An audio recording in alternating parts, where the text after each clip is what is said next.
ഹരേ കൃഷ്ണ. കണ്ണൻ്റെ വനമാലയിലേക്ക് ഏവർക്കും സ്വാഗതം. നാളെ ഷട്ടിലെ ഏകാദശിയല്ലേ? അപ്പോൾ ഏകാദശിയുമായി ബന്ധപ്പെട്ട ഒരു അനുഭവം പറഞ്ഞാലോ? ഒരു ദിവസം ഒരു എക്സാം എഴുതാൻ പോയ ഞാനും എൻ്റെ ഡിയറസ്റ്റ് ഫ്രണ്ടും എക്സാം കഴിഞ്ഞ് തിരിച്ചിറങ്ങി. എക്സാം നല്ല ടഫായിരുന്നു. എന്നെക്കാളും വിഷമത്തിലായിരുന്ന അവൾ എന്നോട് പറഞ്ഞു, എക്സാമും പാടായിരുന്നു, ഒരു കുഞ്ഞു പോലും ഇതുവരെ ഇല്ല, വിവാഹം കഴിഞ്ഞ് 9 വർഷം കഴിഞ്ഞു, ഇനി എന്തിനാ ജീവിക്കുന്നത്, തിരിച്ച് വീട്ടിലോട്ട് പോകാനും തോന്നുന്നില്ല എന്ന്. ആ ദിവസം ഏകാദശിയായിരുന്നു, എൻ്റെ ആദ്യ ഏകാദശി വ്രതവും. ജ്യൂസ് കുടിക്കാനായി ഒരു കടയിൽ ഞാൻ അവളെ നിർബന്ധിച്ച് കയറ്റിയിരുത്തി. വല്ലാത്തൊരു മാനസികാവസ്ഥയിലായിരുന്നു അവൾ. ഏകാദശി എടുത്ത ഒരുപാട് പേർക്ക് ഭഗവാൻ കുഞ്ഞുങ്ങളെ കൊടുത്തിട്ടുണ്ട്. ഒരുപാട് അനുഭവം ഞാൻ വായിച്ചിട്ടുമുണ്ട്. നീയും ഭഗവാനെ വിശ്വസിച്ച് ഒന്ന് ഏകാദശി എടുത്തു നോക്ക് എന്ന് ഞാൻ അവളോട് പറഞ്ഞു. ഇനി വിളിക്കാൻ ദൈവങ്ങളും നേരാൻ നേർച്ചകളും ഇല്ലെന്ന് അവൾ പറഞ്ഞു.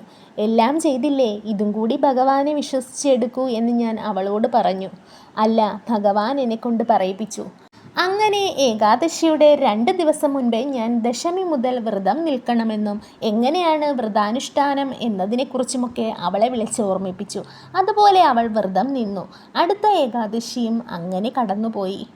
അത് കഴിഞ്ഞുള്ള ഏകാദശി ഏത് ഏകാദശിയാണെന്ന് ഞാൻ ഓർക്കുന്നില്ല. അന്ന് ഞാൻ വ്രതമെടുത്ത് രാവിലെ നാമം ചൊല്ലിക്കൊണ്ടിരുന്നപ്പോൾ എൻ്റെ ഫോൺ റിങ് ചെയ്യുന്നത് കേട്ടു. നാമം ചൊല്ലിക്കഴിഞ്ഞ് ഞാൻ പോയി ഫോൺ എടുത്തു. എൻ്റെ പ്രിയ സുഹൃത്തിൻ്റെ കോളായിരുന്നു. പ്രഗ്നൻ്റ് ആണെന്ന് അവൾ എന്നെ വിളിച്ചറിയിച്ചു. അതും ഒരു ഏകാദശി ദിവസം തന്നെ. പിന്നീട് കാത്തിരിപ്പിൻ്റെ ദിനങ്ങളായിരുന്നു. ആ കുടുംബം മുഴുവൻ കാത്തിരുന്നതിനോടൊപ്പം ഞാനും പ്രാർത്ഥനയോടെ കാത്തിരുന്നു. ഡെലിവറിക്ക് കയറുന്നതിന് മുമ്പ് അവൾ എന്നെ വിളിച്ചു. ആയുരാരോഗ്യ സൗഖ്യത്തോടെ ഒരു കുഞ്ഞിനെ അവൾക്ക് കൊടുക്കണേ എന്ന് ഞാൻ ഭഗവാനോട് പ്രാർത്ഥിച്ചു. ആ പ്രാർത്ഥന ഒരാളിൽ മാത്രം ഒതുങ്ങുന്നതായിരുന്നില്ല. ഭഗവാനെ സ്നേഹിക്കുന്ന ഒരുപാട് പേർ അവൾക്കായി പ്രാർത്ഥിച്ചു. അങ്ങനെ അവൾക്കൊരാൺകുഞ്ഞ് പിറന്നു. അവർ അവന് അമ്പാടി എന്ന് പേരിട്ടു. അമ്പാടിക്കണ്ണനെ പോലെ അവനിപ്പോൾ കുസൃതി കാട്ടി ഓടിക്കളിക്കുന്നു. ഇതുപോലെ ഭഗവാനെ വിശ്വസിച്ച് സ്നേഹിച്ച് ഏകാദശി എടുത്ത ഒരുപാട് ഭക്തർക്ക് ഭഗവാൻ കുഞ്ഞുങ്ങളെ കൊടുത്തു.